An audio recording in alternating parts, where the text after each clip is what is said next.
и извеждане на изводи, което не се случва на практика. Каква информация може да бъде прикачена към сигнала? Може ли да прикачаме снимки, Всеки може да закача каквото си иска, зависи как го е придобил. Доста често отиваме в социалните агенция за социално подпомагане, отдел за закрила за детето и там ни казват, ама това нещо не може да бъде прикачено, защото... Кое е това нещо?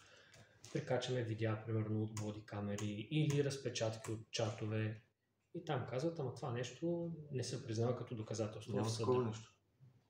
Чакай, нека да сме наясно. Органът по закрила не е съдебен орган. Органът по закрила не може да се прави на съдия, а трябва да събере да възприеме всички възможни източници на информация с оглед интереса на детето и да ги провери. Ако видеото, което му се предоставя, той може да каже, да, това видео аз не знам от кога е, действително. Но ако в него се вижда, че детето има някакво поведение, най-логичното какво е? Това видео не мога да го взема предвид директно и пряко, да го приложа като информация. Но дайте да видим детето реално какво се случва. Трябва да извикат детето на място. Дали да го извикат, дали те да отидат на място. Няма ограничение. Няма процесуален ред, така да го кажа, по който да се събира информация. Законът казва така. Социалният работник, член 14 от правилника за прилагане на закона за закрила на детето, извършва проучване. Той не казва събиране на доказателства. Казва проучване. Тоест те трябва да проучат абсолютно всяка една... Всеки възможен източник, който касае интереса на детето. И от проучване и оценка на сигнала. И то оценката е аналитичната дейност. Като събира необходимата информация от семейството, детето, училището, детска ясла и градина, роднини, близки, съседи, друга дирекция социално подпомагане, личен лекар и от други източници при необходимост. Някъде да пише по реда на ГПК или по реда на НПК или по реда на АПК. Не. Тоест, когато сигналите касаят деца в риск, може да прилагам абсолютно всякаква информация и те нямат право да откажат. Всякаква информация, която касае сигнала, е възможно и са длъжни да, да възприемат, но не са длъжни пряко да се позоват на нея. Ще обясня просто. Действително някой може да представи манипулиран запис. Примерно, давай ми пример. И те не могат да се позоват пряко на него. Ако в записа се вижда, че детето е малтретирано и заявителя казва вчера ето виж как го набиха вчера. Те какво трябва да направят? Дайте да го видим веднага това е те. Просто е. Разбираш ли? Ти източника на информация, той е източник на информация.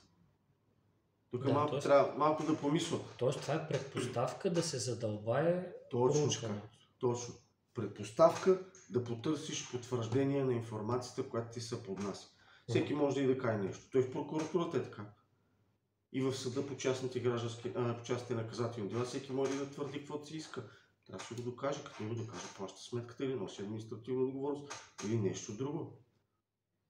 Когато най-общо казано в контекста на родителските конфликти, някой родител твърди неща, с които уронва авторитета на другия родител и те не се докажат, то е много ясно обяснено. Имаш данни за очернящо поведение, което пряко рефлектира върху родителския капацитет. И социалният работник трябва да го обсъди това и си има специален раздел в социалните доклади за отработване на сигнали, където това се обсъжда. А с кого трябва да се обсъди? Трябва ли да се обсъди и с двамата родители? Да, няма пречка. Зависи от етапа на социално проучване, зависи от етапа на социална работа. Примерно, ще дам прост пример. Отива някой и заявява за първи, втори, трети път там някакъв сигнал, който няма данни за пряка непосредствена опасност. Вижда се, че има някакъв конфликт, нещо не могат да се разберат. И то да приемем добрия случай, просто имат различни виждания. Най-различни хора, различни виждания. Нормално. Социалният работник, първото нещо, което трябва да направи с интелектуалния си капацитет, който не винаги е достатъчен, особено в ОЗД Пловдив, е да анализира информацията, която му е предоставена. Тази информация, ако се потвърди, как касае интереса на детето. Примерно, единият твърди, той го остава до 22 часа да играе на улицата. Преценя първо, това дали е вярно или не, ако може да се докаже. Не винаги всичко може да се докаже, но се преценя. Ако това е изолиран случай, Един път е станал. И някой обаче опитва да злоупотреби. Не е необходимо за едно такова нещо да ангажира с целия държавен апарат някакви безмислени социални услуги, от които да точиш бюджета. Да. Събираш ги, вам ти им кажеш хора. Най-просто, нали? Установи са еди каква си информация. Единият твърди това, другият твърди това, нали? Намира някакво обяснение, примерно. Затова беше навън, защото имаше, да кажем, партии на друго дете до 10 часа, но ние ги бяхме обезпечили. Имаше родители, имаше възраст, и с тях бяхме оставили един да ги нагледа. И къде е проблема за това? Ама другия може да налива масло в огъня просто за да го очерни. И събира и казва, вижте какво, нали? Това, което правите първо, не е риск за детето. Не е правилно. Вашето поведение може да се квалифицира по този и по този начин. Вие трябва да намерите възможност да комуникирате помежду си. Вие да уведомите къде е детето, как е обезпечено и така нататък. А вие да приемете това като право на този родител, защото то не накърнява интересната. И когато в повечето от случаите хората ги сложиш на една маса и им обясниш какво се случва и че ако продължават така, ще увредят детето и ще доведе това до ескалация на конфликта, разумните хора горе-долу според мен около 80% от случаите ще спрат с тези щуротии. Така и трябва да бъде. Разбира се. А не е нормално. Само, че ето виж логиката. Ако не спрат, социалният работник трябва да извърши оценка кой е този, който не съдейства, образно казано, накърнява интереса на детето, уврежда го или създава очернящ образ.